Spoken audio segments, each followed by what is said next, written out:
ஹல்லேலூயா, ஹல்லேலூயா. கர்த்தர் நல்லவர். இந்த நல்ல வேலையில் ஆண்டவர் உங்கள் மத்தியில் என்னை கொண்டு வந்து மீண்டுமாக நிறுத்தின கிருபைக்காக நன்றி செலுத்துகிறேன். இந்த நாளில் குருத்தோலை ஞாயிறாக இருக்கிறனால நிறைய இடங்களில் அந்த வழக்கமான பாரம்பரிய காரியங்கள்லாம் நடந்துகிட்ருக்கோம். நாங்கள் ஏன்னா ரோமன் கத்தோலிக்கில் இருக்கிறனால இன்றைக்கி காலையிலேயே இந்த ஓலையை பிடிச்சிட்டு அப்படியே அந்த பவனி வர்றது, அது ஒரு சடங்கு ஆச்சரியமாக செய்கிற காரியங்களாக இருக்குது. அது பார்க்கும் பொழுது உண்மையிலே ஆண்டவர் வந்து எவ்வளோ நல்லவர். ஏன்னா ஏன் அந்த கழுதைங்கிறது வந்து பார்த்திங்கன்னா பேசாத கழுதையை ஆண்டவர் வந்து பேச வச்சார். ஹல்லேலூயா. ஏன்னா அவருடைய கரத்தில் எல்லாமே படைக்கப்பட்டது. அந்த குருவி, காக்கா எல்லாமே அவருடைய பேச்சை கேட்குது. ஆனால் அவருடைய கரத்தில் படைத்த அழகாக அவர் நேசித்து படைத்த நம்ம தான் அவர் பேச்சை கேட்காமல் இருக்கிறோம். ஆனால் இன்றைக்கி பேசுகிற கழுதையாக நம்ம அவருடைய வார்த்தையை பேசாமல் இருந்தால் எப்படி இருக்கும் யோசிச்சு பாருங்கள். பேசாத கழுதையே ஆண்டவர் பேச வச்சிருக்கிறாருன்னும் போது நம்மளை அவர் அழகாக படைச்சி அவருடைய நாமத்தை மகிமைப்படுத்தும்படியாக நம்மளை பூமியில் விட்டுருக்கிறாருன்னு நம்ம பேசாமல் இருந்தால் எப்படி இருக்கும் யோசிச்சு பாருங்கள். அந்த தீர்க்கதரிசி எவ்வளோ தூரத்துக்கு நீங்கள் பழைய ஏற்பாட்டில் பார்த்தீங்கன்னா தெரியும், அவ்வளோ போகிறாரு. ஆனால் அந்த கழுதை எந்த அளவுக்கு அவரை வந்து அவர் தடை பண்ணுதுன்றதை பார்க்க முடியும். அப்போது பேசாத கழுதையே ஆண்டவர் பேச வைக்கிறாருன்னா இன்றைக்கி பேசக்கூடிய நம்ம இன்னும் பேசாமல் இருக்கிறோமே. இன்னும் நம்ம அதை குருத்தோலை பிடிச்சிட்டு ஓலையை பிடிச்சிட்டு தெரு தெருவாக சுற்றிட்டு வந்துட்டு இருந்தா ஆண்டோடைய வருகை சமயமாக இருக்கிறது. ஹல்லேலூயா. அவருடைய வருகை சமயமாக இருக்குது. ஏன்னா இப்போ அதனுடைய அடையாளம் எல்லாம் நடந்துகிட்ருக்கு. நம்ம இன்னும் அப்படியே இருந்தால், இன்னும் அப்படியே அதே மாதிரி சின்ன பிள்ளைய இன்னும் பால் பிடிக்கிற குழந்தையாகவே இருந்துட்டு இருந்தால் எப்படி இருக்கும்? பாரம்பரியமாகவே இருந்துட்டு இருந்தால் எப்படி இருக்கும்? அதனால் நம்மளை பேச வைக்கிறது. ஏன்னா அதுதான் பாருங்க, நிறைய சொல்லுவோம், என் பிள்ளை பேச்சை கேட்க மாட்டேங்குது, என் பிள்ளை என்னுடைய வார்த்தையை கீழ்ப்படிய மாட்டேங்குது. இன்றைக்கி ஆண்டவர் அப்படி தான் சொல்லிகிட்டு இருக்கிறாரு. நான் படைச்ச எல்லாமே என் பேச்சை கேட்குது. காற்று நில்லுன்னா நிற்குது. எல்லாத்தையும் ஆண்டவர் அவருடைய கரத்தில் படைச்சது அவர் சொல்ல கேட்குது. ஆனால் அவருடைய கரத்தில் அழகாக படைச்ச நம்ம மட்டும்தான் இன்றைக்கி எப்படி இருக்கிறோம் யோசிச்சு பாருங்கள். நான் செய்தியில் இது குருத்தோலைங்கிறனால இதை நான் உங்களுக்கு சொல்கிறேன். நான் நல்லா சிந்தித்து பார்க்க வேண்டிய ஒரு நேரத்தில் வந்திருக்கிறோம். எல்லாம் கண்களை மூடுவோம். எங்களை அளவுக்கு அதிகமாக நேசிக்கிற எங்கள் பரலோகத்தின் நல்ல தகப்பனே, இந்த நல்ல அருமையான கால வேளையில் ஆண்டவரே உங்களுடைய பாதத்தில் நிற்கும்படியாக எங்களுடைய அக்கிரமங்கள் எங்களுடைய பாவங்களுக்காக ஆண்டவரே நீர் கல்வாரி சிலுவையிலே சிந்தி உங்களுடைய இரத்தத்தினாலே எங்களை மீட்டெடுத்து ஆண்டவரே உங்களுடைய கரங்களில் எங்களை அழகுபடுத்தி உங்களுடைய பிள்ளையாய் எங்களை அங்கீகரித்த நல்ல கிருபைக்காய் நன்றி செலுத்துகிறோம். இந்த ஆராதனை வேளையிலே ஆண்டவரே நீர் எங்களோடு இடைப்படும்படியாக உங்களுடைய கரத்தில் நாங்கள் நிற்கிறோம். ஆண்டவரே நீரை பொறுப்பெடுத்துக் கொள்ளும். எங்களோடு நீர் பேசும்படியாக ஆண்டவரே உங்களுடைய வார்த்தையை நீர் வெளிப்படுத்தும்படியாக உங்களுடைய கரங்களிலே நாங்கள் நிற்கிறோம். ஆண்டவரே நீர் எங்களோடு பேசு. உங்களுடைய நாமத்தை நீங்கள் மகிமைப்படுத்துங்க. எங்களுக்கல்ல ஆண்டவரே உங்களுடைய நாம மகிமைக்கென்றே ஆண்டவரே காரத்தில் ஒப்பு கொடுக்குறோம். பொறுப்பெடுத்துக்கொள்ளும். ஆசீர்வதி இயேசுவின் நாமத்தில் ஜெபிக்கிறோம் நல்ல பிதாவே. ஆமென், ஆமென். ஹல்லேலூயா, ஹல்லேலூயா.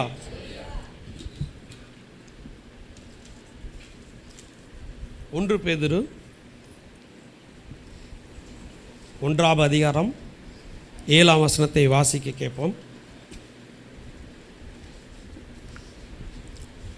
அழிந்து போகிற பொன் அக்கினியினாலே சோதிக்கப்படும், அதை பார்க்கிலும் அதிக விலையேற பெற்றதாய் இருக்கிற உங்கள் விசுவாசம் சோதிக்கப்பட்டு இயேசு கிறிஸ்து வெளிப்படும் போது உங்களுக்கு புகழ்ச்சியும் கனமும் மகிமையும் உண்டாக காணப்படும். ஆமென். ஹல்லேலூயா, ஹல்லேலூயா. எனக்கு ரொம்ப பிடிச்ச ஒரு வார்த்தை. அழிந்து போகிற பொன் அக்கினினாலே சோதிக்கப்படும், அதை பார்க்கிலும் விலையேற பெற்றதாக இருக்கிற நம்முடைய விசுவாசம் சோதிக்கப்படும். ஏன் இந்த காரியத்தை இங்கே சொல்லப்பட்டிருக்கு அப்படின்னு பார்க்கும் பொழுது, ஒரு ஒன்றுக்கு உதவாத ஒரு பொருளுக்கே வந்து ஒரு சோதனை இருக்குது அப்படின்னு சொன்னால், உன்னதத்தில் உட்கார போகிற நமக்கு ஒரு சோதனை வேணுமா? அதுக்காக ஒடிச்சு அடித்து நொறுக்கி சட்டையை கிழிச்சிட்டு ரத்தம் வர்ற மாதிரி அந்த சோதனைலாம் கிடையாது. அவரோட நான் அந்த காரியத்தை உட்கார்ந்து யோசிக்கும் பொழுது ஆண்டவர் எவ்வளோ நம்மளை அதிகமாக நேசிக்கிறார், அதான் சொல்ல முடியும். ஆண்டவர் நம்மளை அதிகமாக நேசிக்கிறனால தான் இந்த வார்த்தை பாருங்கள், அழிஞ்சு போகிற பொண்ணே வந்து அக்னியில் சோதிக்கப்படும் பொழுது நம்முடைய அதை பார்க்கிலும் விலையேறப்பட்ட நம்முடைய விசுவாசம், ஏன்னா நம்ம நித்திய காலமாக அவரோடு இருக்கிறதுக்காக. அல்லேலூயா, அல்லேலூயா. ஒன்றும் இல்லை, ஒரு பொருள் நம்ம வீட்டில் போய் இப்போ ஒரு பொருள் நம்ம வாங்குறோன்னு சொன்னால் அந்த ஒரு பொருளுக்காக எத்தனை கடை ஏறி இறங்குறோம் யோசிச்சு பாருங்கள். ஏன்னா நானே அப்படியே போயிருக்கேன். எங்கள் வீட்டில் ஒரு டிவி வாங்கணும், எனக்கு ரொம்ப ஆசை. என்னன்னா உலகத்தில் இருக்கும் பொழுது இருந்த வாழ்க்கை வேறு. இப்போ ஆண்டவருக்காக வந்துட்டோம், கேபிள் கனெக்ஷன் கிடையாது எங்கள் வீட்டில். ஃபுல்லாக பார்த்தீங்கன்னா எந்த நேரமும் ஆண்டவர் பாட்டை போடணும். அவருடைய அந்த பல இந்த வாழ்க்கை வரலாறு, இந்த நம்முடைய மோசே ஹிஸ்ட்ரி, ஆபிரகாம் ஹிஸ்ட்ரிலாம் பார்க்கணும் அப்படிங்கிற ஒரு நோக்கத்தில் ஒரு நல்ல டிவி வாங்கணும்னு சொல்லிட்டு எத்தனையோ கடை ஏறினேன். வசந்தன்கோ பார்த்தேன், இந்த விவேக், இப்படி நிறைய கடைகள் ஏறினேன். ஏன்? நமக்கு ஒரு நல்லது. அதான் பாருங்கள், இவ்வளோ கடை ஏறி இறங்கி நம்ம சோதிக்கணும். ஒரு ஒன்றுமில்லாத ஒரு காரியத்துக்கு, ஒரு நித்தியமில்லாத ஒரு காரியத்துக்கு நம்ம போய் இவ்வளோ சோதித்து அதை பார்த்து நம்ம ஒன்று வாங்கிட்டு வரோம். நம்ம வீட்டில் வந்தோடனே அவ்வளோ சந்தோஷம். அப்போது நம்மளை ஆண்டவர் இந்த சோதனையிலேருந்து நம்மளை ரெடி பண்ணி கொண்டு போய் நித்தியமாக அவரோட உட்கார்றதுக்காக அவர் நம்மக்கிட்ட எதிர்பார்க்குற அந்த சோதனைகளில் நம்ம என்ன ஜெயிச்சு ஆண்டவர் சமூகத்தில் வர்றோமாங்கிறது தான். உலகத்தில் அவங்க இருக்கிற அந்த காரியங்கள், அந்த சோதனைகள் இல்லை. அவர் எவ்வளோ அழகாக அவரோடு இருக்கிறதுக்காக ஆண்டவர் நம்மளை சோதிக்கிறாங்க. அதுதான் பாருங்கள், அழிந்து போகிற பொன் அக்கினியால் சோதிக்கப்படும், அதை பார்க்கிலும் விலையேற பெற்ற. அல்லேலூயா. அதுதான் நம்ம பழைய ஏற்பாடு நிறைய பேரை பார்க்கலாம். ஆதியாகமத்தில் 42:16 வாசிக்க கேட்போம்.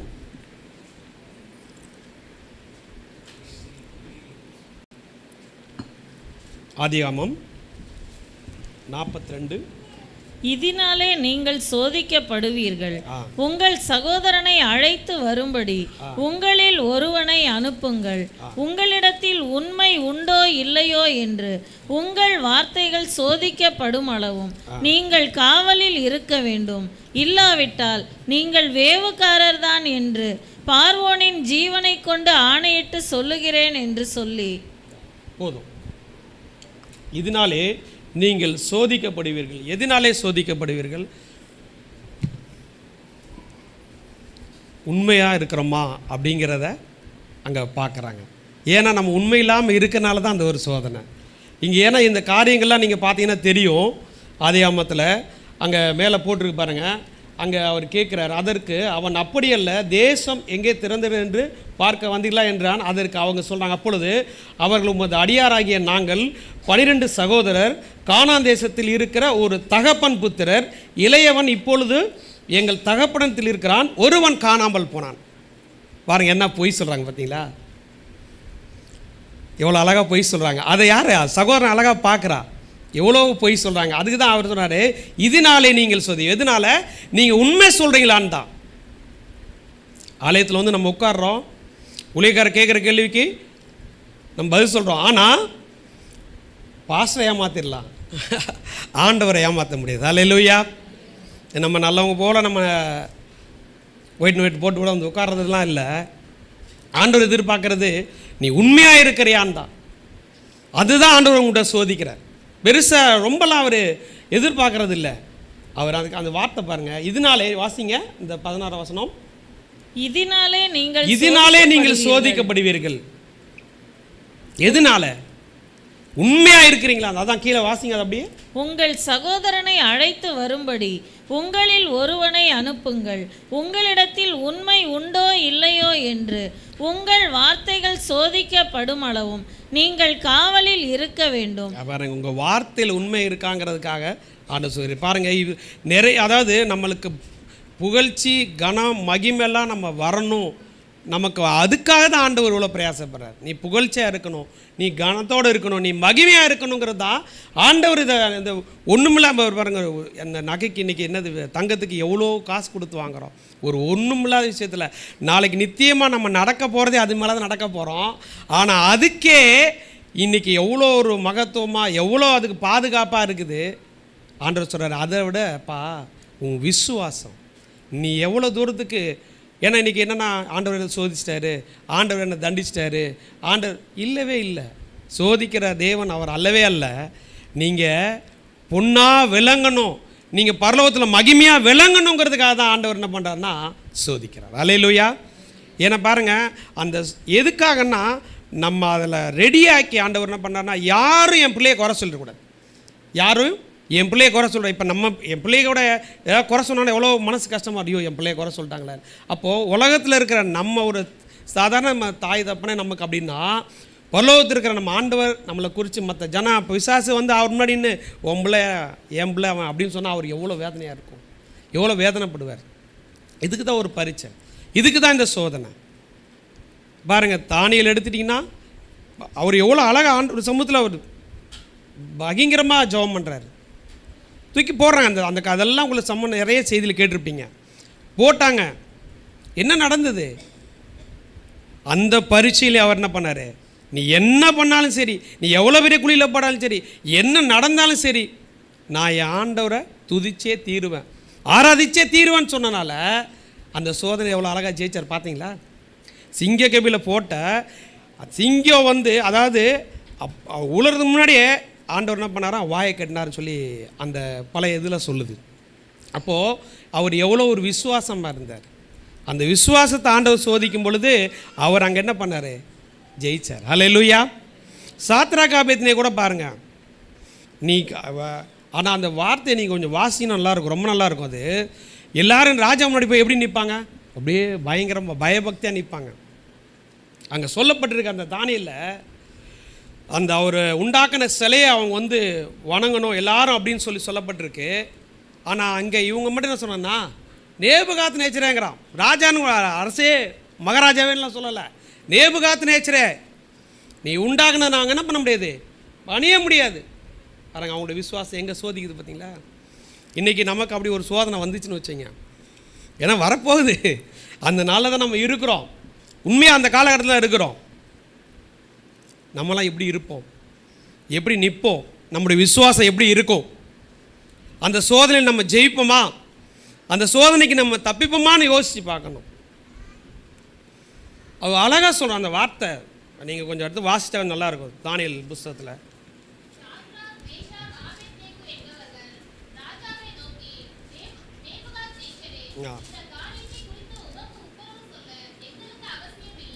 எவ்வளோ அழகாக சொன்னார் பாருங்க. அந்த நேபுகாத் நேச்சரேன்னு சொல்லி எவ்வளோ ஒரு தைரியம், ஒரு ராஜாவை பார்த்து அவர் அந்த அளவுக்கு ஒரு இன்றைக்கி சொல்ல முடியுமா? இப்போ நம்ம ஜனாதிபதி இல்லை நம்முடைய நாட்டு பிரதமர் யாராக வந்தால் நம்ம அப்படி பயங்கரமாக அவ்வளோ பேச முடியுமா? என்ன நடக்கும்னு கொஞ்சம் யோசிச்சு பாருங்கள். அந்த மாதிரி நம்ம பேசினா என்ன நடக்கும்னு. ஆனால் என்ன நடந்தாலும், அல்லேலூயா அல்லேலூயா, என்ன நடந்தாலும் சரி, எப்படி ஆனாலும் சரி, அவங்க அந்த விசுவாசத்தை அவங்க காத்தனால தான் பாருங்கள், அவங்களுடைய முடி கூட அந்த தீயில் அக்னியில் போட்டு அவங்களுடைய முடி கூட கருகலைன்னு. எவ்வளோ அழகாக பாருங்கள், அந்த அவங்களுடைய விசுவாசம் எந்த அளவுக்கு சோதிக்கப்பட்டிருக்கு, அதிலேருந்து அவங்க எப்படி அந்த பொண்ணாக விளங்குனாங்க அப்படிங்கிறத நம்மங்க பார்க்க முடியும். இன்றைக்கி நம்ம அப்படிப்பட்ட ஒரு காலகட்டத்தில் தான் வந்திருக்கிறோம். இன்னும் நம்ம பாரம்பரியமாக அந்த பாரம்பரிய காரியங்களில், ஏன்னா நாங்களாம் இந்த 5 மணிக்கு இடிஞ்சு அந்த ரோமன் கச்சத்தை தெருவாக சுற்றிட்டு ஓலை பிடிச்சிட்டு ஓசன்னா ஓசனான்னு பாடிட்டு வருது. அது ஒரு சடங்காச்சாரியமாக ஒரு ஒரு ஒரு என்ன சொல்ற, ஒரு ஜாலியாக இப்போ எப்படி பிரஜா ஜனங்கள் செய்கிறாங்களோ அதே மாதிரி தான் ஒரு வழக்கத்தின்படி தான் இருந்தது. தவிர ஆண்டவருடைய பயமோ ஆண்டவருடைய அன்போ அதில் வெளிப்படவே இல்லை, அந்த விசுவாசம் அதில் இல்லை. அதை நம்ம இந்த வேதத்தினுடைய ஆண்டவர் நமக்கு எழுதி கொடுத்த அந்த மகத்துவத்தை நம்ம அறியும் போது தான் அவனுடைய அன்பு, அவருடைய ஆழத்தை நம்ம அறிய முடியுது. அல்லேலூயா. என்ன அழகாக அங்கே போட்டு பாருங்கள். ஆதியாகமம் 42:1 நம்ம வாசி கேட்போம்.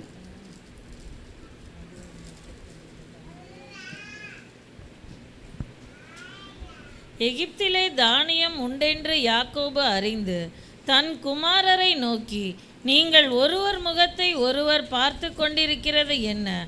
எகிப்திலே தானியம் உண்டென்று கேள்விப்படுகிறேன். இல்லை அதில் 22:1 சார், ஆதியாகமம் 22:1.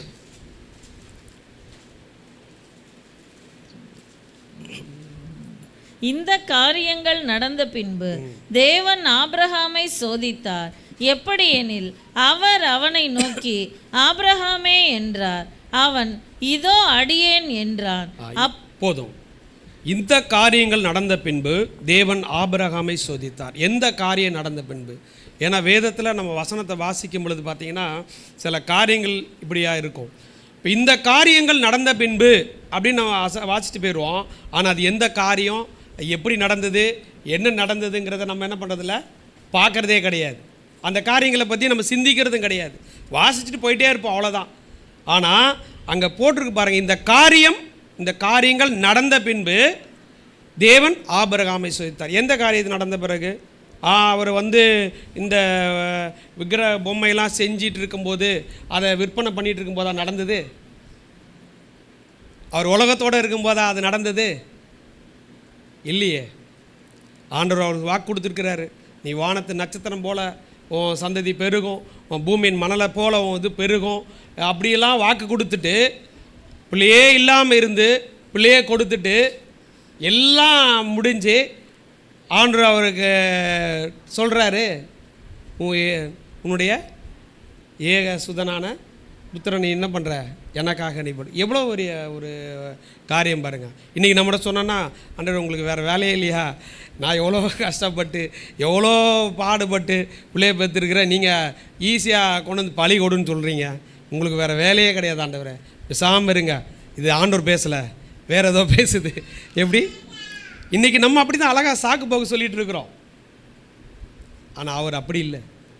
அதான் இன்றைக்கி விசுவாசத்தின் தகப்பன். ஹல்லேலூயா, ஹல்லேலூயா. இன்றைக்கி விசுவாசத்தின் தகப்பன் ஆபிரகாமின் தேவனே, ஈசாக்கின் தேவனே, யாக்கோபின் தேவனே சொல்லக்கூடிய ஒரு பெரிய ஸ்தானத்தில் ஆண்டவர் வச்சிருக்கிறார். ஹல்லேலூயா. அதுதான், அது போல தான் நம்மளையும் ஆண்டவர் நிலநிறுத்தணும்னு சொல்லி அவர் எதிர்பார்க்குற ஒரு பெரிய காரியமாக இருக்குது. ஆனால் லேசில் நம்ம சொல்கிற அந்த காரியத்தை, இந்த இப்படிப்பட்ட ஒரு விசுவாச சோதனை வேறு யாருக்குமே வந்ததே கிடையாது. எல்லாருக்கும் வந்திருக்குது. ஆனால் இப்படி ஒரு சோதனை, எங்கேயோ இருந்த மனுஷன், எப்படியோ தெரிஞ்ச மனுஷன், ஆனால் அவரை ஆண்டவர் எவ்வளோ அழகாக கொண்டு வந்து இந்த காரியத்தில் அவரை சோதிக்கிறார். ஏன் உலகத்தில் இருக்கும்போது சோதிச்சிருக்கலாமே, ஒழுங்காக இருக்கமா இல்லையா? சோதனை வரும். கரெக்டாக பார்த்தீங்கன்னா நமக்கு தேவை நேரத்தில் பிரச்சனை வரும். ஆனால் அதன் பற்றி நம்ம ஆண்டவர் சமூகத்தில் நின்னா அதை ஜெயிக்க ஆண்டவர் நமக்கு பலம் தருவார். ஹல்லேலூயா. ஏன்னா அது நம்மளுடைய ஒவ்வொருத்தரும் கேட்டாலும் சொல்ல முடியும். ஒவ்வொருத்தருடைய வாழ்க்கையிலையும் அப்படிப்பட்ட காரியங்கள் நடந்திருக்கு. ஏன்னா சில நேரங்களில் ரொம்ப என்ன ஆண்டவரே அப்படின்னு உட்கார்ந்துட்டு இருக்கும்போது ஆண்டவர் எவ்வளோ காரியத்தை நமக்கு செஞ்சுருக்கிறார். கடந்த நாட்களில் கூட எங்களுக்கு வேலைகள்லாம் திடீர்னு குறைய ஆரம்பிச்சிது. என்ன ஆண்டவரே, நீங்கள் வாக்கு கொடுத்துருக்கிறீங்க, பஞ்ச காலத்தில் ஈசாக்கு விதைச்சா 100 மடங்கு அறுவடை செய்தான்னு சொல்லி நீங்கள் வாக்கு கொடுத்துருக்கிறீங்க. வாக்கு தத்துவத்தின் பிள்ளைகளாக நாங்கள் இருக்கிறோம். எங்களுக்குள்ளே என்ன இருக்குது, ஒரு பயம் இருக்குது, எப்படி நடக்குமோ என்ன ஆண்டவரே அப்படின்னு. ஏன்னா வாக்கு ஆண்டவர் கொடுத்துருக்கிறாரு. பாருங்கள், உலகத்தில் யாருக்குமே கிடைக்காத அந்த வாக்கு தத்துவம் பஞ்ச காலத்தில் 100%, அது 10-20% கிடையாது, 100% அறுவடை செய்கிறதுக்கு ஆண்டவர் செய்யணும்னா நமக்கு செய்ய மாட்டாரா? உலகமெல்லாம் பஞ்சம், எல்லா ஊர்லேயும் பஞ்சம். ஆனால் ஈசாக்குக்கு மட்டும் ஏன் அந்த இது? யோசித்து பார்த்தேன். ஆண்டவரே, நான் இரவில் உட்காந்து ஜெபம் பண்ணேன். என்ன அற்புதம் பாருங்கள். இங்கே சிட்டியிலேருந்து ஃபோன் பண்ணுறாங்க, நான் வேலைக்கு அங்கே வரட்டுமா அப்படின்னு என்கிட்ட கேட்குறாங்க. இங்கேயே வேலை இல்லை. அப்போது பாருங்கள், இங்கே ஒரு சிட்டி அவ்வளோ ஒரு என்ன சொல்கிறது, பிஸியாக இருக்கிற ஒரு ஏரியாவிலே இல்லைன்னா நாங்கள் ஒரு அவுட்டரில் இருக்கிறோம், எங்கள் நிலைமை எப்படி இருக்கும் பாருங்கள். ஆனால் உண்மையிலே ஆண்டவர் பாருங்கள், இந்த வார்த்தை எனக்கு ரொம்ப பிடிச்சதான தான். பஞ்ச காலத்தில் ஆண்டவர் 100% அறுவடை எடுக்கிறதுக்கு ஈசாக்கு ஆண்டவர் செஞ்ச ஆண்டவர் நமக்கு இன்றைக்கி செய்துட்டு இருக்கு. அல்லேலூயா, அல்லேலூயா. கடந்த 2 வாரம் ஆண்டவர் எங்களுக்கு அதை செஞ்சார் பாருங்கள். வேலை அவ்வளோ நேர்த்தியாக. அப்போது சோதனைகள் வரும் பட்சத்தில் நம்ம தேவ சமூகத்தில் இருக்கிறோமா, உலகத்தில் இருக்கிறோமா? ஏன்னா இங்கே நீங்கள் பழைய ஏற்பாடுகள்லேருந்து புதிய ஏற்பாடு வரைக்கும் பார்த்தீங்கன்னா பிரச்சனை வரும்போதெல்லாம் எங்கே இருக்கிறாங்கன்னா தேவ சமூகத்தில் தான் இருக்காங்க. அல்லேலூயா. ஆனால் இன்றைக்கி நம்ம பிரச்சனை வரும்போது நம்ம என்ன பண்ணுறோம்? உலகத்தில் போயிடுறோம். அதுதான் நம்மளுடைய தோல்வி. அதனால தான் ஆண்டவர் சொல்கிறாரு, உன் விசுவாசத்தை நான் சோதிக்கிறேன்ப்பா. எதுக்காக?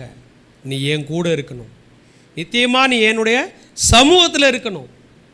பரலோகத்துக்கு நம்ம போகணும்னா, ஒன்றுமில்லாத ஒரு பொருளை ஆண்டவர்களை சோதிக்கிறாருன்னா, அப்போ ஆண்டவர் இந்த விசுவாசத்தை அவர் ஏன் சோதிக்கிறார்னா, நம்ம கண்ணார அவர் கூட இருந்து அவரோடு இருந்து அவரோட அதிசயங்களை பார்த்த ஜனங்களே விசுவாசம் இல்லாமல் போகும்போது இன்றைக்கி காணாமல் நம்ம விசுவாசிக்க நம்ம எவ்வளோ பெரிய பாக்கியவான்கள். ஹல்லேலூயா, ஹல்லேலூயா. 2 கொரிந்தியர் 8ஆம் அதிகாரம் 2ஆம் வசனத்தை வாசிக்கப்போம்.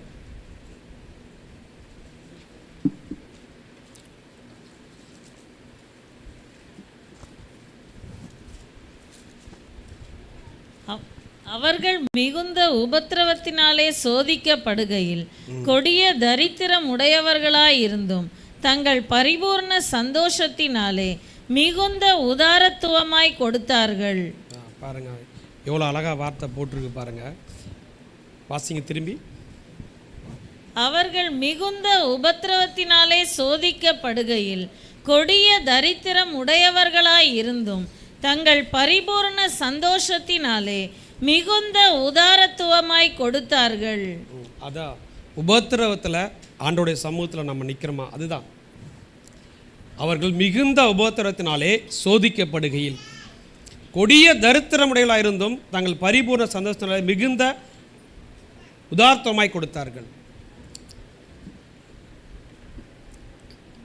ரொம்ப அருமையான ஒரு வார்த்தை அது.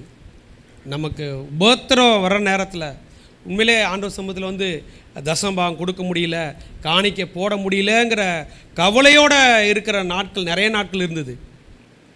ஆண்டவரே உங்கள் ஏன்னா என்னுடைய வருமானத்தில் 10ல் 1 பங்கு நான் கண்டிப்பாக கொடுக்கணும். ஒரு நேரத்தில் கரெக்டாக, ஏன்னா நான் சொல்லித்தான் ஆகணும். என்கிட்ட இல்லை, பைசா இல்லை, இருக்கிற அந்த ஒரு 500 தாள் தான் என்னுடைய. ஆனால் யோசித்தேன், ஆண்டவர் சமூகத்தில் நம்ம வஞ்சிக்கக்கூடாது. என்னென்னா இது இருக்கட்டும், அப்புறம் அது நாளைக்கு இது நமக்கு தேவை இருக்குது அப்படின்னு. ஆனால் தேவையை தேவன் பார்த்துக்கொள்வார். அல்லேலூயா. எப்படி ஆபிரகாம் ஈசா கூட்டிகிட்டு போகும்போது, அப்பா நீங்கள் எல்லாமே இருக்குது, பலியாடைங்கன்னா அது ஆண்டவர் பார்த்துக்கிறான்னு சொன்னார். பார்த்தீங்களா, எவ்வளோ ஒரு அருமையான ஒரு வார்த்தை பாருங்கள். அப்போது நான் யோசிக்கவே இல்லை, அப்படியே எடுத்து, ஏன் நான் இது இதாக சொல்லலை, ஆனால் அப்படியே அந்த வார்த்தை கீழ்ப்படிஞ்சு செஞ்ச உண்மையிலே அதிலேருந்து பல மடங்கு ஆண்டவர் கொடுத்தார். அல்லேலூயா.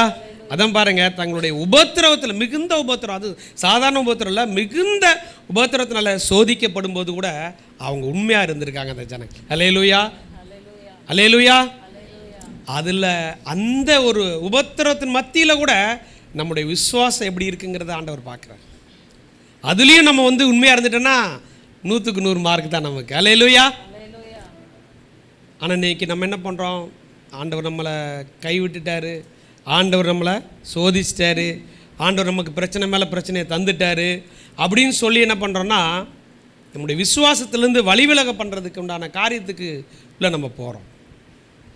தயவுசெய்து என்ன ஏன்னா அதுக்கு நமக்கு ரோல் மாடலே ஆண்டவராக இயேசு கிறிஸ்து தான். அல்லேலூயா.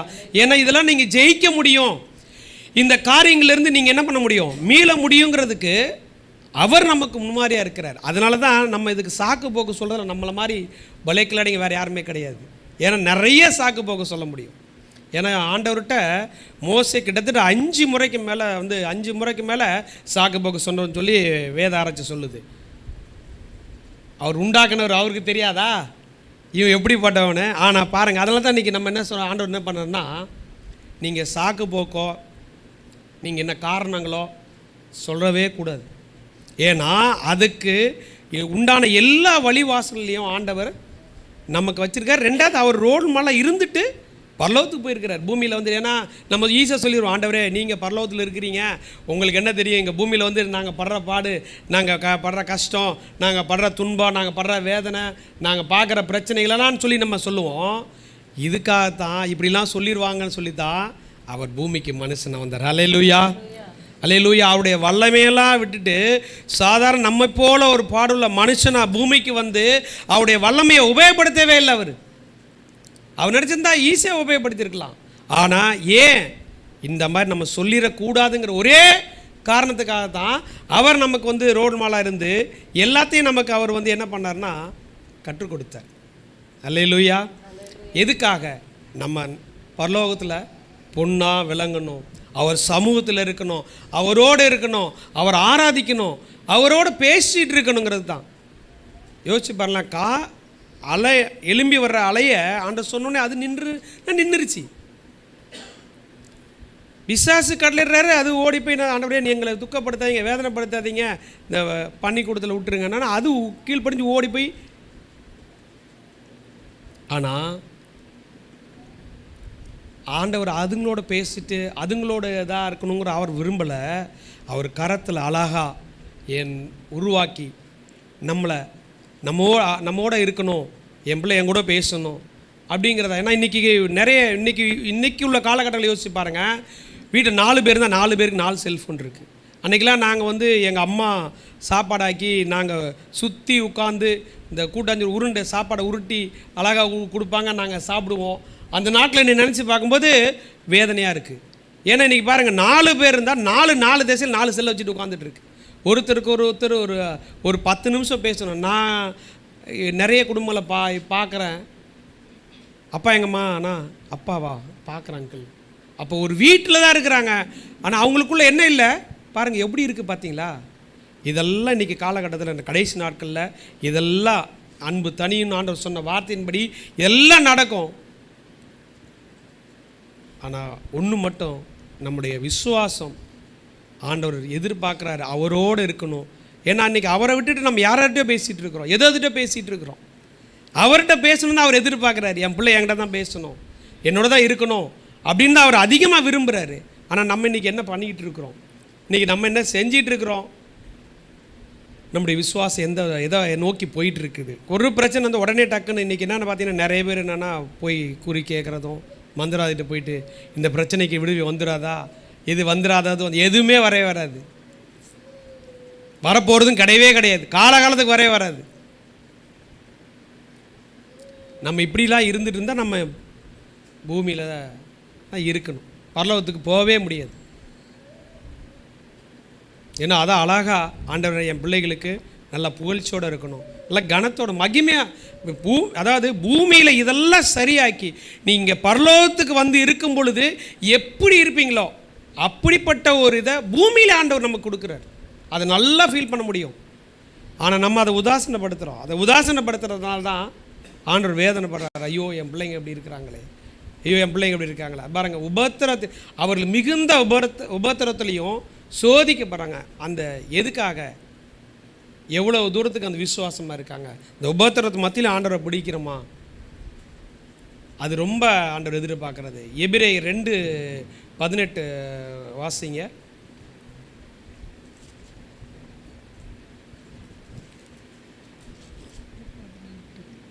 ஆதலால் அவர்தாமே சோதிக்கப்பட்டு பாடுபட்டதினாலே அவர் சோதிக்கப்படுகிறவர்களுக்கு உதவி செய்ய வல்லவராய் இருக்கிறார். பாருங்க எவ்வளோ வார்த்தை எவ்வளோ அழகாக சொல்லுது பாருங்க. அவர் வாசிங்க. ஆதலால் அவர்தாமே சோதிக்கப்பட்டு பாடுபட்டதினாலே அவர் சோதிக்கப்படுகிறவர்களுக்கு உதவி செய்ய வல்லவராய் இருக்கிறார். சோதிக்கப்படுறவங்களுக்கு அவர் எப்படியா இருக்கிறாரா?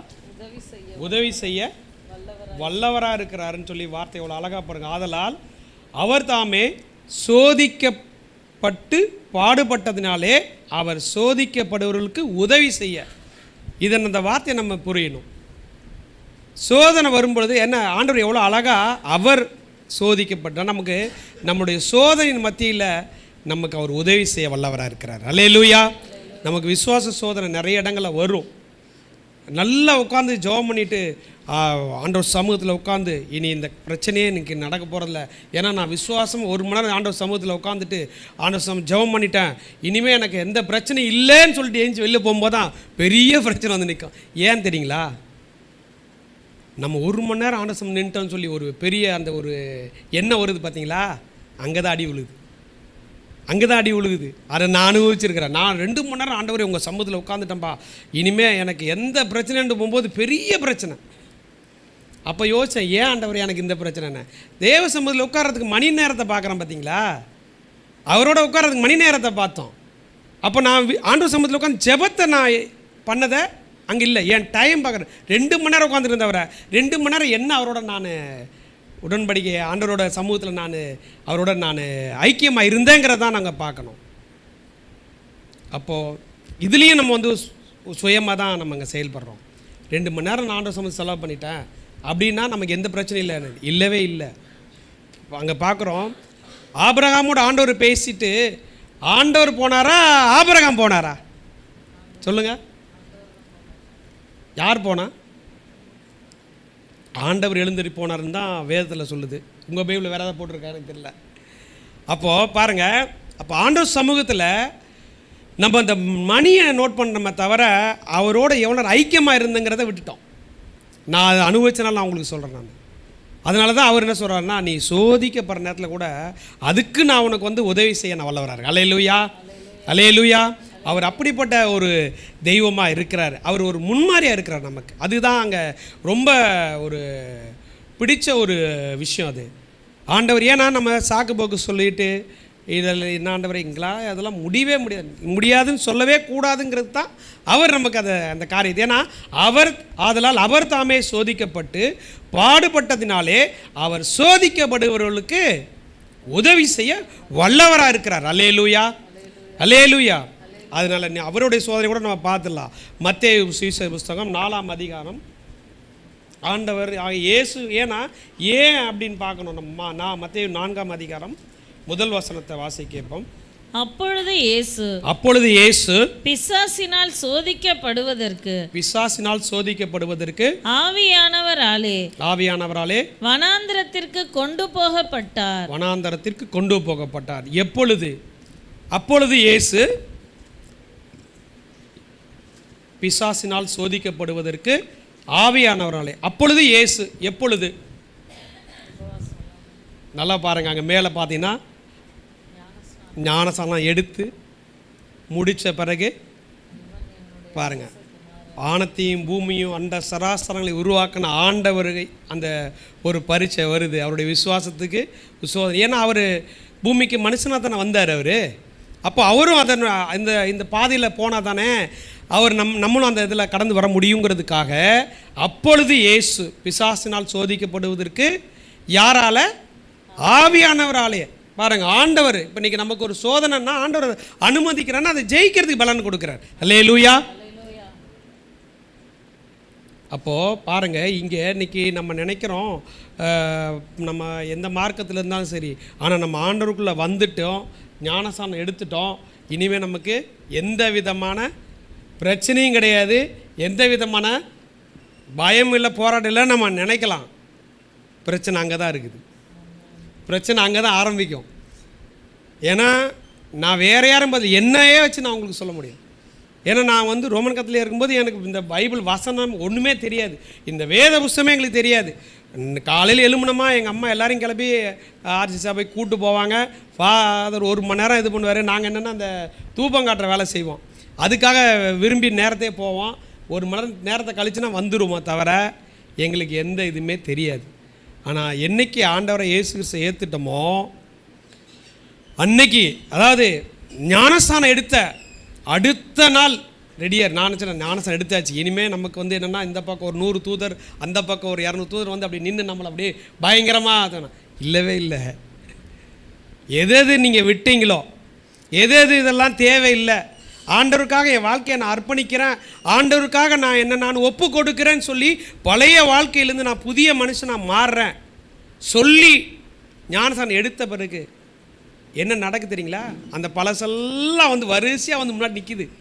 அன்றைக்கி தான் ரஜினிகாந்த் படம் ரிலீஸ் ஆகுது. ரஜினிகாந்த் படமே பார்க்கக்கூடாதுன்னு ஒரு முடிவில் இருக்கிற அன்றைக்கி ரஜினிகாந்த் படம் ரிலீஸ் ஆகுது. எப்படி இருக்கும்? ஆண்டோட போய் கேட்குறேன், என்ன ஆண்டவரே நீங்கள் நினைக்கிறீங்க? உண்மையை நான் சொல்கிறேன். நான் ஆண்டவரே, என்ன ஆண்டவரே, எனக்கு பெரிய சோதனையாக இருக்குது. இன்றைக்கி சூப்பர் ஸ்டார் படம் ரிலீஸ் ஆகிடுச்சு ஆண்டவரே, போகாமல் இருக்க முடியாது. எப்படி ஞானஸ்தானம் எடுத்துகிட்டு வந்து இப்போ கேட்குற கேள்வி பாருங்கள், எப்படி வருது பாருங்கள். சின்ன விஷயந்தான். அதோ ஒரே ஒரு செத்தையை ஒரு தைலத்தையே காலி பண்ணிடும் இல்லையா? அப்போ பாருங்கள் எப்படி வருது பாருங்கள். யோசித்து பார்க்கணும். எதெல்லாம் ஆண்டவருக்கு பிரியமில்லை நமக்கு நல்லா தெரிஞ்சு நல்லா அறிஞ்சு அவர்கிட்ட ஒப்பு கொடுத்து எல்லாம் விட்டுட்டு வந்துட்ட பிறகு மறுபடியும் நம்ம அதில் போய் என்ன பண்ணக்கூடாது, நிற்கக்கூடாது. அதுக்கு தான் ஆண்டவர் நமக்கு ஒரு முன்மாதிரியா, நமக்கு அவர் வந்து ரோல் மாடலாக இயேசு கிறிஸ்துவே இருக்கிறார். அல்லேலூயா. எல்லாவற்றையும் ஜெயிக்கிறதுக்கு அவருக்கு நமக்கு பலன் கொடுக்குறார், உதவி செய்ய வல்லவராக இருக்கிறார். ஆனால் நம்ம நினைக்கிறோம் ஞானஸ்தானம் எடுத்த பிறகு நமக்கு பெரிய பாதுகாப்பு. இல்லவே இல்லை. ஞானஸ்தானம் எடுத்த பிறகு தான் வர்ற அந்த சோதனை இருக்குது பாருங்கள், அது அக்கினி, அதாவது பொன் அக்கினியெல்லாம் சோதிக்கப்படும். அதை பார்க்கல நம்முடைய விசுவாசம் பயங்கரமாக சோதிக்கப்படும். தங்கமாக அப்படி. ஆனால் நம்மளுடைய இந்த அந்த நேரத்தில் தான், அப்போ தான் நீங்கள் ஸ்ட்ராங்காக நிற்கக்கூடிய ஒரு சூழல். எத்தனை பேர் ஞானஸ்தானம் நீங்கள் இன்னும் எடுக்காமல் இருக்கீங்க, இல்லை எடுத்துறீங்கிறது இல்லை.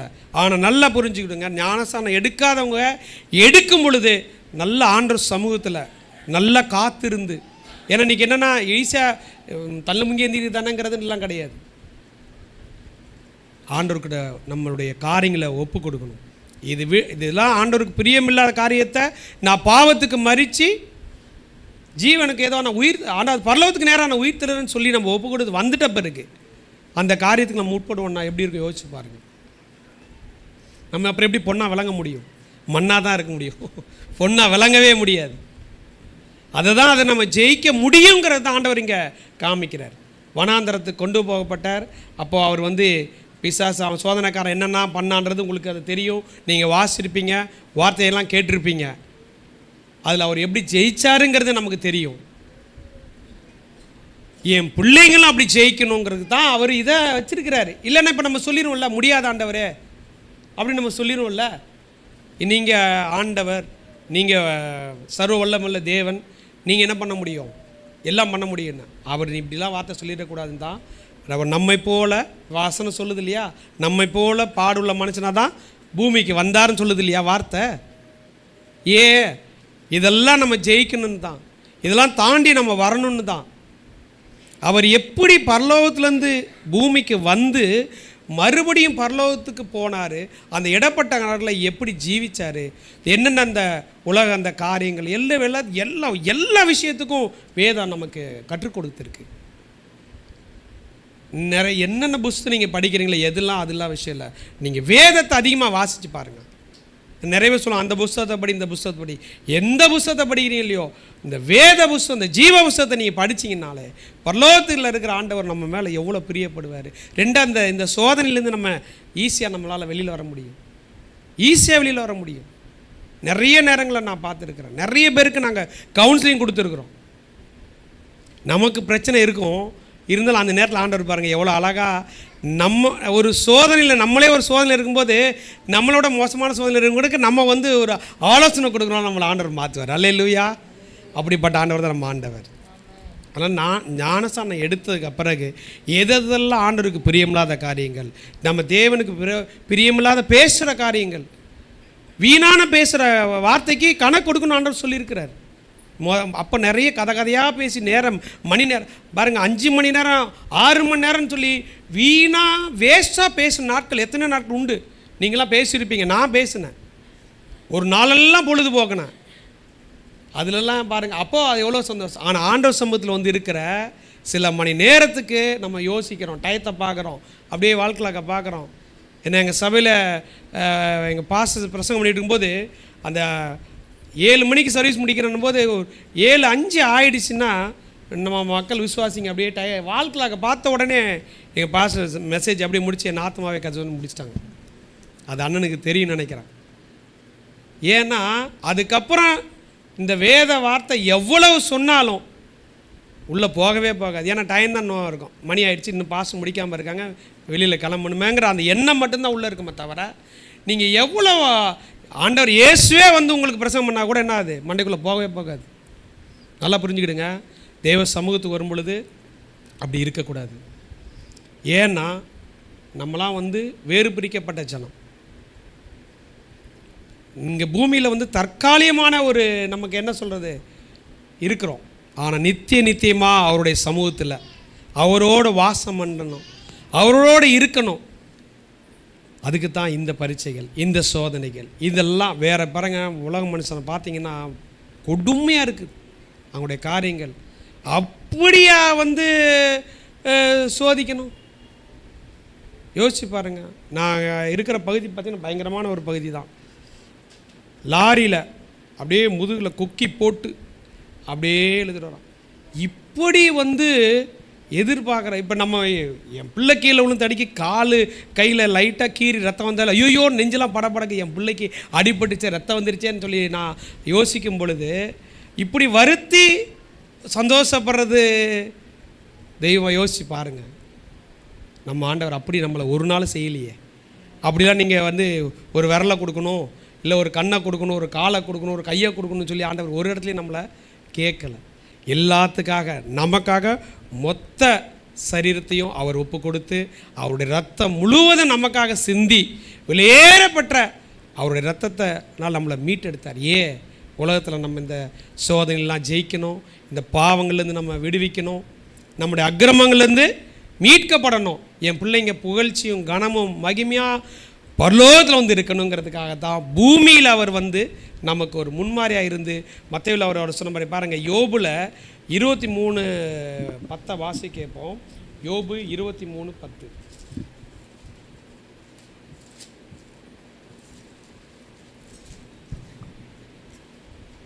ஆனாலும் நான் போகும் வழியை அவர் அறிவார், அவர் என்னை சோதித்த பின் நான் பொன்னாக விளங்குவேன். அல்லேலூயா, அல்லேலூயா. ஆனாலும் நான் போகும் வழியை அவர் அறிவார், அவர் என்னை சோதித்த பின் நான் பொன்னாக விளங்குவேன். இன்றைக்கி நம்ம எத்தனை பேர் இப்படி சொல்ல முடியும்? நம்முடைய வழி எப்படிப்பட்ட வழியாக இருக்குது? நம்ம எந்த வழியில் போயிட்டுருக்கோம்? ஆண்டோடைய பாதையில் நம்ம போயிட்டுருக்கோமா, இல்லை உலகத்தினுடைய வழியில் போயிட்டுருக்கிறோமா? ஏன்னா நம்ம நிதானிச்சறியணும். அவனுடைய கிரியை தக்க பலன் அவனோட தான் வரும்னு ஆண்டவர் சொல்லியிருக்கிறார். அவர் இந்த யோபு அதனுடைய மேலே நீங்கள் வாசிங்கன்னா ரொம்ப அருமையாக இருக்கும். ஏன்னா அவர் எவ்வளோ அழகாக சொல்கிறார் பாருங்க. நான் போகும் வழியை அவர் அறிவார், அவர் என்னை சோதித்த பின். அவருக்கு வந்த மாதிரி சோதனைலாம் நமக்கெல்லாம் கிடையவே கிடையாது. நிறைய நீங்கள் நல்லா ஆண்டு சமூகத்தில் ஆழமாக உட்கார்ந்து இந்த வேத வசனங்கள்லாம் நீங்கள் தியானித்து பார்த்தீங்கன்னா நம்மளாம் ஒன்றுமே கிடையாது, நம்மளாம் ஒரு விஷயமும் இல்லை. ஆனால் இங்கே பாருங்கள் எவ்வளோ சோதனைகள், எவ்வளோ பாடு, எவ்வளோ பிரச்சனைகளை. ஆனால் அவர் அவ்வளோ அழகாக சொல்கிறாரு, நான் போகும் வழியை. அப்போ அவர் எந்த வழியில் போனார்? ஆண்டவர் சொன்ன அந்த ஒரு அதாவது யோபு தன் நாவினால் கூட பாவம் செய்யலைன்னு சொல்லி சொல்லப்பட்டிருக்கு. அப்போ ஆண்டவர் அவர் எப்படி அவரை நேசிச்சிருக்கிறார் பாருங்கள். சோதனை அவர் என்ன அவ்வளோ பிரச்சனை மத்தியில் இன்றைக்கி நம்மளாம் ஒரு சின்ன பிரச்சனை வந்தாலே கொஞ்சம் அப்படி ஸ்லிப் ஆகிடுறோம். ஆண்டவர் நம்மளை மறந்துட்டார், இனி வேறு வழியை பார்த்து போயிட வேண்டியதுதான், இனி அடுத்த வழியை நோக்கி போயிட வேண்டியதாங்கிறத நம்ம யோசிப்போமே தவிர இதுக்கு அடுத்த ஒரு மாற்று வழி இருக்காங்கிறத நம்ம யோசிப்போம். ஆனால் இந்த வழியை ஆண்டவர் சபைப்படுத்தி சரியாக்குவாருங்கிற எண்ணம் நமக்குள்ளே என்ன வரமாட்டேங்குது. ஆனால் இவர் என்ன சொல்கிறார்? நான் போகும் வழியை அவர் என்னை சோதித்த பின் நான் பொன்னாக விளங்குவேன். நம்ம இன்றைக்கி சொல்ல முடியுமா? ஆண்டவர் என் வழியை சோதி தெரிஞ்சு நான் எந்த வழியில் போயிட்டுருக்கிறேன், ஆண்டோடைய வழியில் நான் போயிட்டுருக்கிறேன்னா இல்லை உலகத்தினுடைய வழியில் நான் போயிட்டுருக்கேன்னா அவர் நம்மளை சோதித்து பொன்னாக விளங்க பண்ணக்கூடிய ஒரு எவ்வளோ பெரிய ஒரு வார்த்தையை அந்த சோதனையின் பற்றியில் சொல்ல முடியும். இருக்கும்போது எல்லோரும் சொல்லிடலாம். கோடியாக பணம் இருந்ததுன்னா நான் சொல்லலாம், என்ன நான் வர்றதுக்கு 100 பேர், போகிறது 100 பேருங்கிற நேரத்தில் சொல்கிறதெல்லாம் காரியம் இல்லை. நம்முடைய பிரச்சனைகள் மத்தியில் நமக்கு இந்த சோதனை ஏன் அந்த அனுமதிக்கப்பட்டிருக்குன்னா நம்ம கடைசியில் எப்படின்னா 24 கேரட்டாக மாறுறதுக்காகத்தான், வேறு எந்த ஒரு காரியத்துக்காக இல்லை. ஏன்? அவருடைய பாதையில் நடக்கிறதுக்கு, அவருடைய சமூகத்தில் இருக்கிறதுக்கு தான் இந்த காரியம், வேறு எந்த ஒரு இதுக்காக இல்லை. சுயநலம் இல்லாத ஒரு தேவன் நம்முடைய ஆண்டவர். அல்லேலூயா. அவரோடு இருக்கணும், என் பிள்ளைங்க என் கூட இருக்கணும். எப்போவும் எந்த சூழ்நிலையும் அவர் விரும்புகிற ஒரே காரியம் அதுதான். அதனால அது இந்த காரியம். அவருக்கு பட்ட பிரச்சனைகள், அவருக்கு பட்ட பாடு, யோபு பட்ட பிரச்சனை, அவருக்கு வந்த சோதனை. என் ஃப்ரெண்ட்ஸ் எல்லாம் சொல்கிறாங்க, போதும்பா அவனுக்கு இவ்வளோ பிரச்சனை, நீ வா நான் உங்களை உன்னை வச்சு காப்பாற்றுறேன்னு சொல்லிடுறாங்க. போனால் எத்தனை நாள் கவனிப்பாங்க அது தெரியும் அவருக்கு. அதனால தான் அவர் விசுவாசமாக தைரியம் என்னன்னார்னா, இவங்கெல்லாம் இன்றைக்கி சொல்கிறாங்க, இன்றைக்கி நீ வா நான் உன்னை பார்த்துக்கிறேன், நான் செஞ்சிடறேன், ஏதாவது உனக்கு ஹெல்ப் பண்ணி உன்னை ஏதாவது வழியில் உன் பிஸ்னஸில் உன்னை லிஃப்ட் பண்ணி விட்டுறேன் அப்படின்லாம் சொல்லலாம். ஒன்று மட்டும் புரிஞ்சுக்கோங்க, நம்முடைய வாழ்க்கையில் ஆண்டவர் இயேசு கிறிஸ்து அவர் நமக்கு செய்யாத பட்சத்தில் எந்த மனுஷன் எவ்வளோ செஞ்சாலும் சரி வளரவே முடியாது. அது நல்லா புரிஞ்சிடுங்க. அவர் அந்த நம்மளுடைய உயர்வு அவருடைய கரத்தில் தான் இருக்குது. நம்முடைய ஜெயம் அவருடைய கரத்தில் இருக்குது. எல்லாம் நம்முடைய வாழ்க்கை முதற்கொண்டு எல்லாம் அவருடைய கரத்தில் இருக்குது. இன்றைக்கி சொல்லலாம் நான் பார்த்துக்கிறேன், நிறைய பேர் சொல்லலாம். இல்லை, அதை தான் இந்த வார்த்தையை மயங்கி நீங்கள் இந்த வழி தப்பி நம்ம நிறைய பேர் போய் கஷ்டப்பட்டு வந்திருக்கோம். நிறைய பேர் நான் பார்த்துருக்குறேன். என்னை இது பண்ணாங்க, நம்பி போனேன். எங்கேயா ஆண்டவர் அழகாக சொல்கிறார, அவரை விட்டுட்டு நீ நம்பி போய் என்னாச்சு? அப்போ உன் விசுவாசம் எங்கே போ? அதான் இவர் சொல்கிறாரு, நான் போகும் வழியை அவர் அறிந்திருக்கிறார். எந்த சூழ்நிலையும் சரி, எப்பேற்பட்ட பாடலும் சரி, நான் அவருடைய பாதையில் மட்டும்தான் போவேன். இன்றைக்கி நம்ம சொல்ல முடியுமா, எனக்கு எவ்வளோ பிரச்சனை வந்தாலும் ஆண்டவர் இயேசுவோட வழியில் தான் நான் போகிறேன், ஏன்னா அவர் என்னை சோதித்து நான் பொண்ணாக விளங்குறதுக்கு அவர் என்னை நடத்தட்டும் நம்ம சொல்ல முடியுமா? யோசிச்சு பாருங்கள். இன்றைக்கி நம்ம என்ன வழியில் போயிட்டுருக்குறோம், எப்படி நம்ம எந்த இதில் இருக்கிறோம் அப்படிங்கிறத நம்மளுடைய இருதயத்தை நம்ம தான் இன்றைக்கி அனலைஸ் பண்ணணும். யோசிச்சு பாருங்கள். யோபு ஆண்டவர் அவ்வளோ அழகாக அந்த பிரச்சனை மத்தியிலையும் அந்த பாடுகள் மத்தியிலையும் அவ்வளோ அழகாக தன்னுடைய வழியை ஆண்டவருக்கு நேராக என்னன்னாலும் சரின்னு ஒவ்வொரு வார்த்தையும் பார்க்கும்பொழுது அவ்வளோவா ஆண்டவர் இருக்கார். கடைசியாக வெளிப்படுத்தின சுவிசேஷம் 2ஆம் அதிகாரம் 10ஆம் வசனத்தை வாசி கேட்போம்.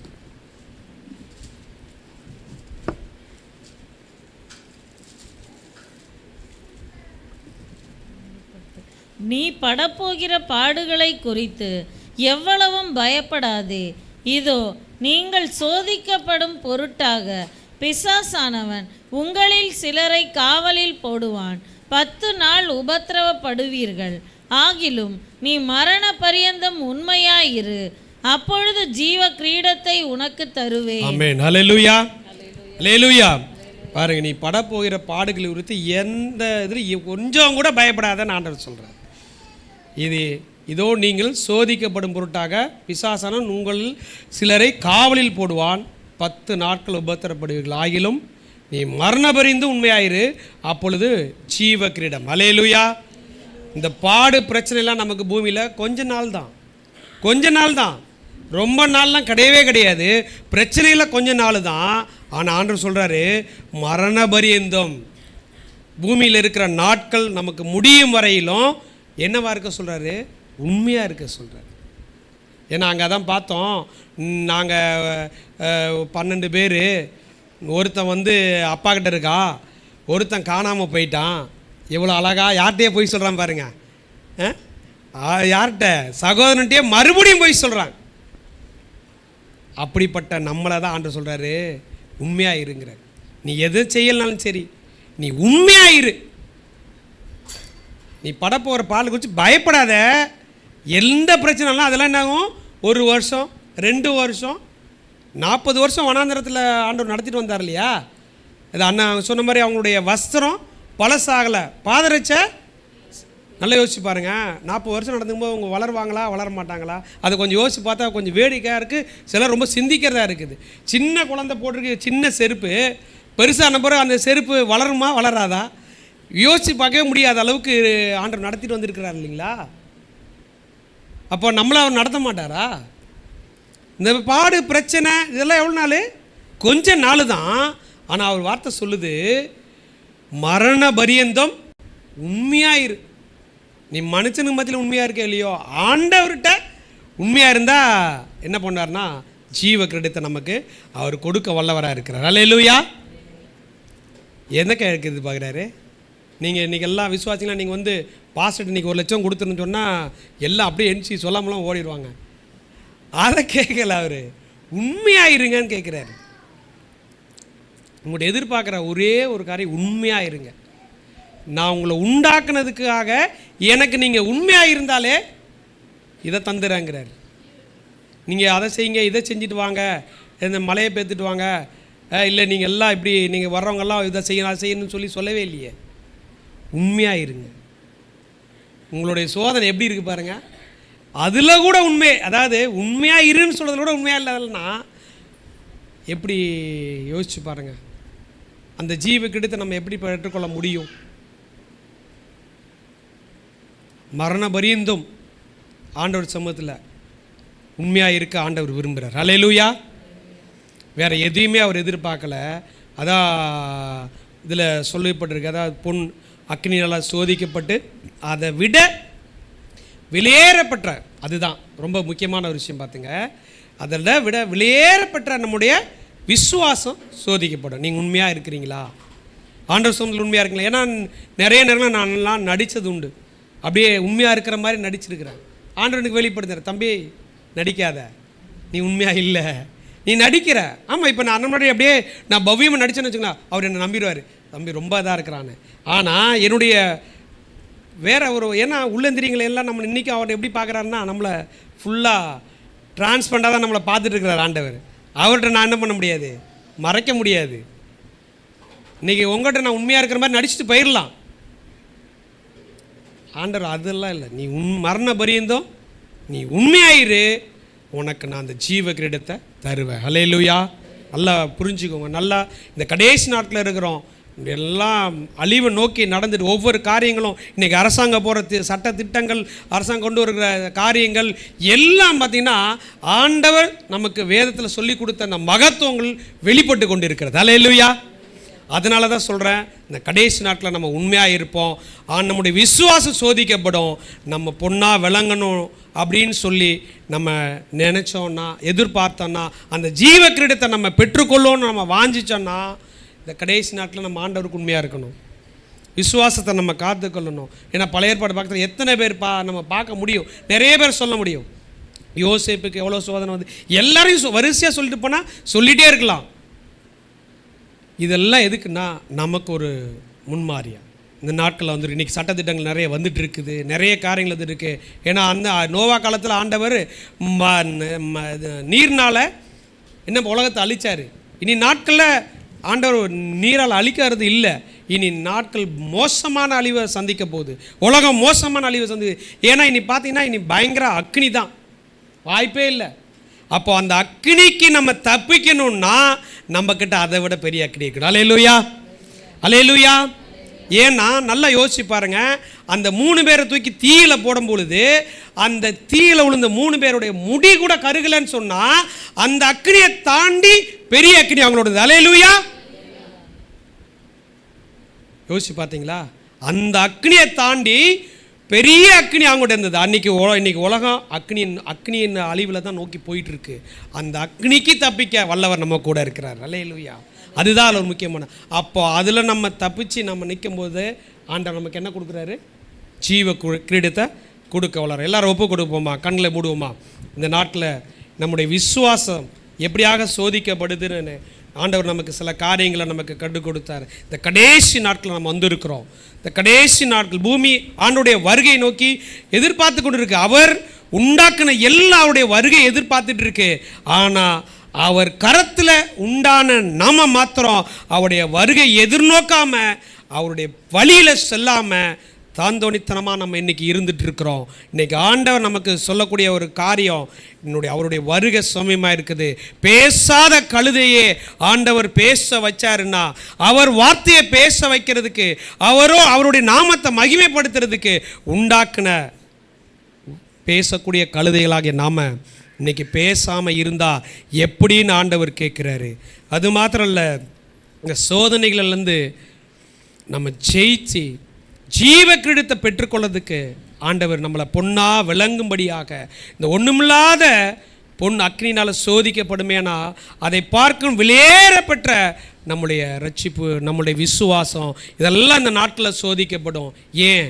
ஒரே ஒரு காரியத்துக்கு தான், அவரோட அந்த பரம ராஜ்யத்தில் அவருடைய சமூகத்தில் அவருடைய அழகு முகத்தை பார்த்து அவரை தரிசிக்கிறதுக்கு அந்த ஒரே ஒரு காரியத்துக்காகத்தான் இந்த காரியங்கள்லாம் நமக்கு சொல்லப்பட்டிருக்கு. அது மாத்திரமல்ல, அவர் பூமியில் மானிடனாய் வந்து இந்த பாடுகள், ஒரு மனுஷன் எப்படி பாடுபடுவானோ, எவ்வளோ துன்பத்தை அனுபவிப்பானோ, எல்லாவற்றையும் ஒரு சராசரி மனிதனை போல இந்த பாடுகள், இந்த உபத்திரங்கள் மத்தியில் அவர் கடந்து வந்து இவைகளெல்லாம், இந்த சோதனைகள் எல்லாம் மேற்கொண்டு ஜெயமெடுக்கத்தக்கதான பலன் கிருபையை ஆண்டவர் நமக்கு கொடுத்திருக்கிறார். அதுதான் அவர் ரோல் மாடலாக நமக்கு இருந்திருக்கிறார்.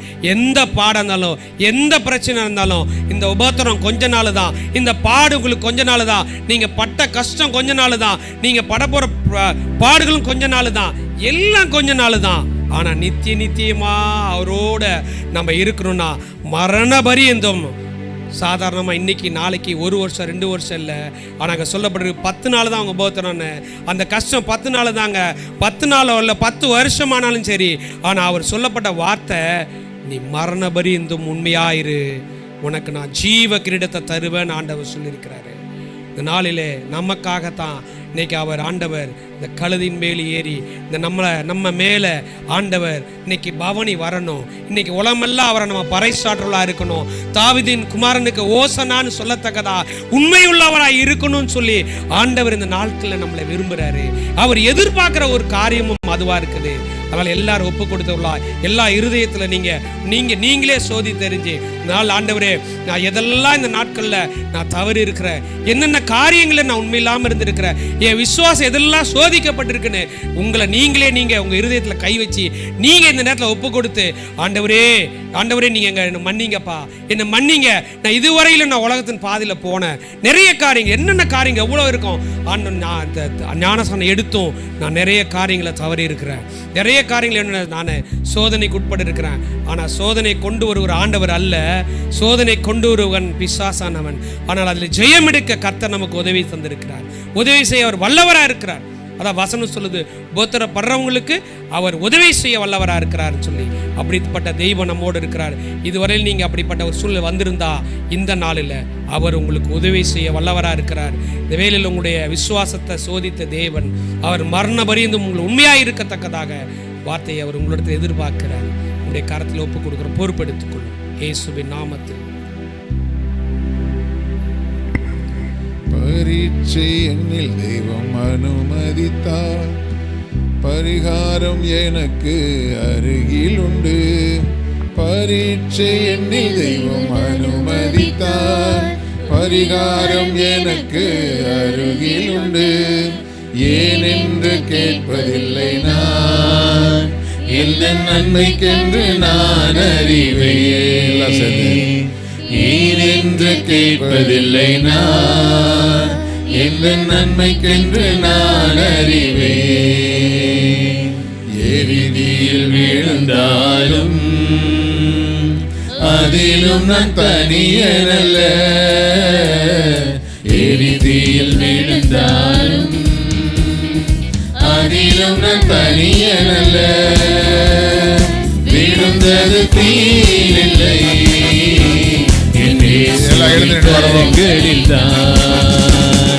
விழுந்தது தீயில்லை, இயேசுவின் கரங்களில் தான். பரீட்சை என்னில் தெய்வம் அனுமதித்தால், பரிகாரம் எனக்கு அருகில் உண்டு.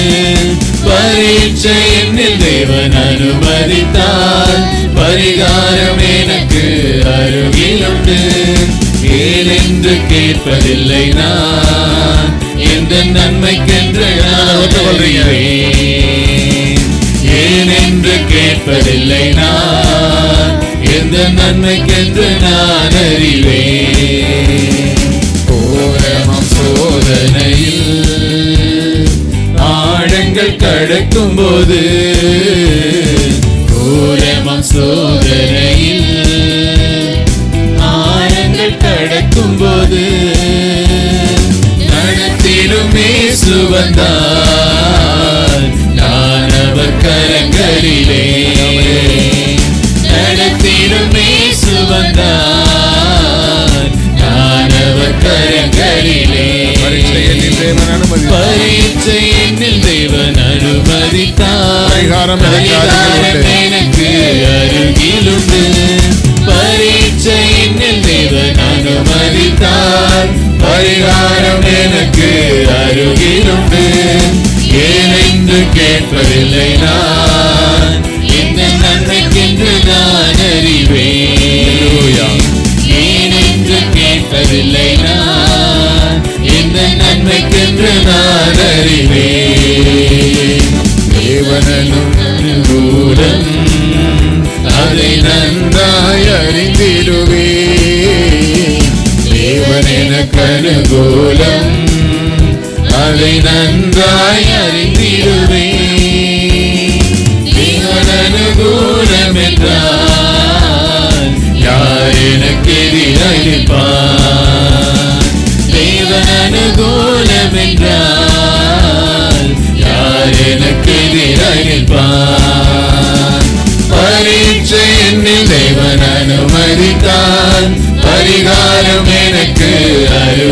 அருகிலுண்டு.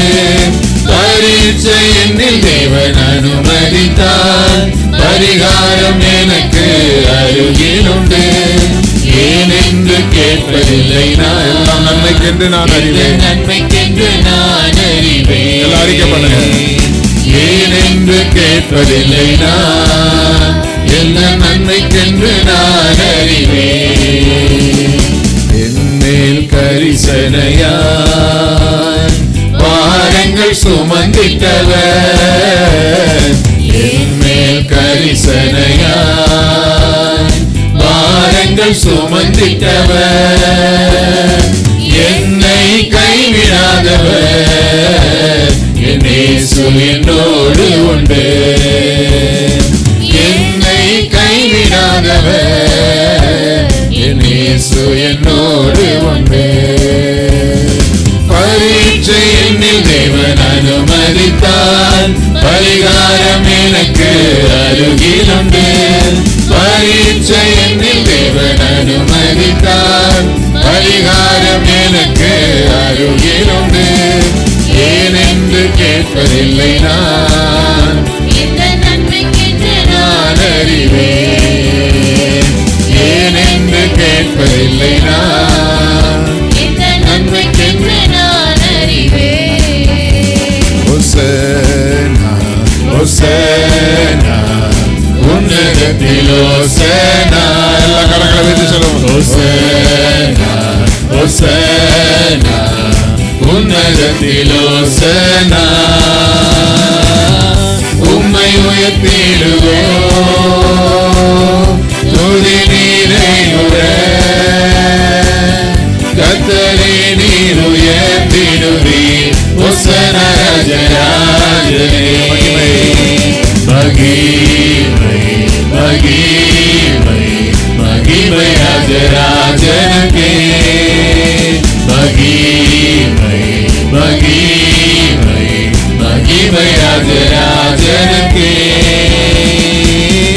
உம்மை உயர்த்திடுவோம் துதி நீரையுடன்,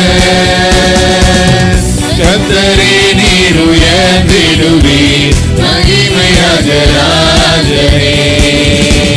ஹோசன்னா ஹோசன்னா ஹோசன்னா in the highest. Hosanna Hosanna Hosanna in the highest.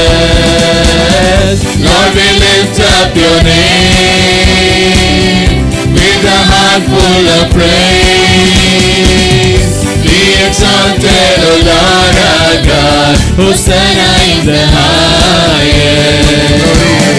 Glory, glory, glory to the King of Kings. Glory, glory, glory to the King of Kings. Lord, we lift up your name with a heart full of praise. Be exalted, O Lord our God. Glory to the King of Kings. Hallelujah, hallelujah, hallelujah, hallelujah. Praise the Lord. Hallelujah, hallelujah, hallelujah, hallelujah. Praise the Lord. Praise the Lord. Hallelujah. Praise the Lord. Hallelujah. Praise the Lord. Hallelujah. Praise the Lord. உன்னதத்தில் தேவனுக்கே மகிமை உண்டாகட்டும். உன்னதத்தில் தேவனுக்கே மகிமை உண்டாகட்டும். இந்த பூமியிலே இந்த பூமியிலே சமாதானமும் பிரியமும் உண்டாகட்டும். இந்த பூமியிலே சமாதானமும் பிரியமும் உண்டாகட்டும். எல்லாம் ஐயா வாழ்க, ஐயா வாழ்க.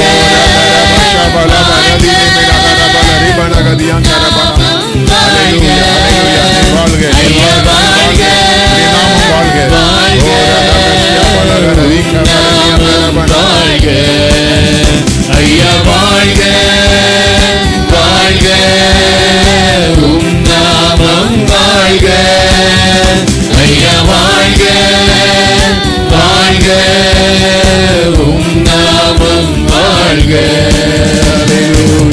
எல்லா கரங்களை தட்டி ஹல்லேலூயா ஹல்லேலூயா ஹல்லேலூயா ஹல்லேலூயா ஹல்லேலூயா. ஸ்தோத்திரம். சோதிக்கப்படுகிறவர்களுக்கு அவர் உதவி செய்ய வல்லவராய் இருக்கிறார். ஹல்லேலூயா ஹல்லேலூயா. சோதிக்கப்பட்ட பின்பு நாம் பொன்னாக விளங்கும்படியாக ஆண்டவர் சில நேரங்களில் நமக்கு சோதனைகளை அனுமதிக்கிறார்.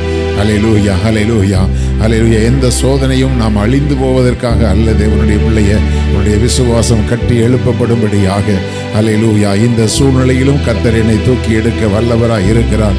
இந்த சூழ்நிலையிலும் கர்த்தர் என்னை நடத்த வல்லவராய் இருக்கிறார். ஹல்லேலூயா. இந்த சூழ்நிலையிலும் என்னை கைவிடாமல் என்னை ஆதரித்து என்னை போஷித்து பராமரிக்க கர்த்தர் வல்லவராய் இருக்கிறார் என்று ஹல்லேலூயா. சில நேரங்களில் விசுவாசத்துக்குள்ளே உன்னை உறுதிப்படுத்தும்படியாக ஆண்டவர் சில சோதனையின் பாதையிலே நடத்தினாலும் ஹல்லேலூயா ஹல்லேலூயா ஹல்லேலூயா. சோதனையை ஆண்டவர் உனக்கு அனுமதித்தாலும் பரீட்சை எண்ணில் தேவன் அனுமதித்தால் பரிகாரம் எனக்கு அருகிலேயே உண்டு. ஹல்லேலூயா ஹல்லேலூயா. தப்பிக்கொள்ள போக கூட போக்கை ஆண்டவர் உனக்கு வைத்திருக்கிறார். ஹல்லேலூயா ஹல்லேலூயா ஹல்லேலூயா ஹல்லேலூயா. உனக்கு சில காரியங்களின் வழியாய் ஆண்டவர் நடத்தி கொண்டு போனாலும் தேவனுடைய பிள்ளைய அந்த பாதையிலிருந்து உன்னை மீட்டெடுக்க ஏற்கனவே தேவன் ஒரு திட்டத்தை வைத்திருக்கிறார். ஹல்லேலூயா. இந்த பிரச்சனையிலிருந்து எனக்கு ஒரு விடுதலையே இல்லையா என்று சொல்லி நீ கேட்டுக்கொண்டிருக்கிற அருமை தேவனுடைய பிள்ளைய ஹல்லேலூயா ஹல்லேலூயா. அந்த பிரச்சனையிலிருந்து உன்னை மீட்டெடுப்பதற்கு தேவன் ஏற்கனவே உனக்கென்று ஒரு திட்டத்தை ஆயத்தப்படுத்தி வைத்திருக்கிறார். ஹல்லேலூயா. அந்த திட்டத்தின்படியே கர்த்தர் உனக்கு ஒரு விடுதலையை தந்து ஹல்லேலூயா ஹல்லேலூயா. இன்றைக்கு இருக்கிற இந்த சூழ்நிலைகளை ஹல்லேலூயா முற்றிலுமாய் தலைகீழாய் மாற்றி போட்டு ஹல்லேலூயா ஆண்டவர் உன்னை ஆசீர்வதிக்க வல்லவராய் இருக்கிறார். கர்த்தர் சீயோனுடைய சிறையிருப்பை திருப்பும் போது நாம் சொப்பனம் காண்கிறவர்களைப் போல இருந்தோம் என்று சொல்லப்பட்டது போல தேவ பிள்ளையை உனக்கு இன்னைக்கு இருக்கிற இந்த போராட்டத்திலிருந்து ஆண்டவர் உன்னை விடுவிக்கும் பொழுது ஒரு சொப்பனம் கண்டு விழித்தது போல எனக்குத்தான் இத்தனை பிரச்சனை இருந்ததா என்று சொல்லி நீ யோசிக்கக்கூடிய அளவுக்கு ஆண்டவர் அந்த காரியங்களை எல்லாம் ஒரு சொப்பனத்தை போல மறைந்து போக பண்ணி கர்த்தர் உன்னை ஆசீர்வதித்து உயர்த்த வல்லவராய் இருக்கிறார். ஹல்லேலூயா ஹல்லேலூயா. விசுவாசிக்கிறவர்கள் கரங்களை உயர்த்தி ஆமென் ஹல்லேலூயா என்று சொல்லுவோம். ஆமென் ஹல்லேலூயா ஆமென் ஹல்லேலூயா ஆமென் ஹல்லேலூயா. நீர் அப்படியே செய்ய போவதற்காக உமக்கு நன்றி செலுத்துகிறோம். வந்திருக்கிற பிள்ளைகள் ஒவ்வொருவரையும் தேவன் ஆசீர்வதிப்பீராக. ஒவ்வொருடைய குடும்பத்தை தேவன் ஆசீர்வதிப்பீராக. பிள்ளைகளை ஆசீர்வதிப்பீராக. சந்ததிகளை தேவன் ஆசீர்வதிப்பீராக. தொழிலை ஆசீர்வதிப்பீராக. வியாபாரங்களை ஆசீர்வதிப்பீராக. வருமானங்களை தேவன் பெருக பண்ணுவீராக. நல்ல ஆரோக்கியத்தை தந்து தேவன் வழி நடத்துவீராக. விரோதமான சத்துருடைய எல்லா கிரியைகளையும் தேவனாகிய கர்த்தர் முறியடித்து போடுவீராக. இயேசுராஜா, எங்களுக்கு முன்பாக நீர் பவனி போகிறீர். தடைகளை உடைக்கிறவராய் எங்களுக்கு முன்பாக கடந்து போகிறீர். கோணலானவைகளை செவ்வைப்படுத்த எங்களுக்கு முன்பாக கடந்து போகிறீர். அவ்விதமாய் தேவனாகிய கர்த்தர் எங்களுடைய வழிகளை செவ்வைப்படுத்துகிறவர் தேவனே என்று சொல்லப்பட்டது போல கர்த்தர் உங்களுடைய பாதைகளை செவ்வைப்படுத்துகிறார். ஆண்டவரை நீர் அப்படியே செய்கிறதற்காக உமக்கு நன்றி செலுத்துகிறோம். உடைய பிள்ளைகள் ஒவ்வொருவரையும் பொறுப்பெடுத்துக் கொள்ளும். துதி கன மகிமை எல்லாம் உமக்கே செலுத்துகிறோம். இயேசு கிறிஸ்துவின் இன்ப நாமத்தில் ஜெபிக்கிறோம் ஜீவன் உள்ள எங்கள் நல்ல பிதாவே. என் ஆத்துமாவே கர்த்தரை ஸ்தோத்திரி.